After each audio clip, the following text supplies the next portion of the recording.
আসসালামু আলাইকুম। সবাই কেমন আছেন? আশা করি সবাই ভালো আছেন। বিএনপি তো ক্ষমতার জন্য পাগল হয়ে গেছে। কিভাবে ডক্টর ইউনূসকে সরিয়ে তারা ক্ষমতায় আসবে। তো ওনারা কথায় কথাই বলে যে ডক্টর ইউনূস অনির্বাচিত সরকার।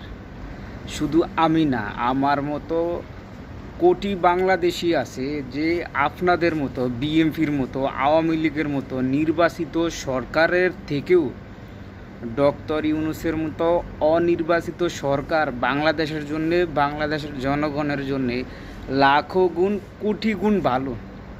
আপনারা শুধু চাঁদাবাজি করবেন, মারামারি করবেন, আর জায়গা জমিন দখল করবেন, দেশের টাকা বিদেশে পাচার করবেন। এর জন্য আপনারা ক্ষমতায় আসতে চান। আমরা আপনাদেরকে ক্ষমতায় দেখতে চাই না। আওয়ামী লীগ আর বিএনপি কেউই কারো থেকে কম না, বরঞ্চ একজন আরেকজনের থেকে আপডেট হয়ে আরও বেশি বেশি চাঁদাবাজি, আরও বেশি বেশি খুনাখুনি, আরও বেশি বেশি টাকা লুট করে কিভাবে দেশের বাইরে ফাটানো যায়, এই দান্দায় থাকে।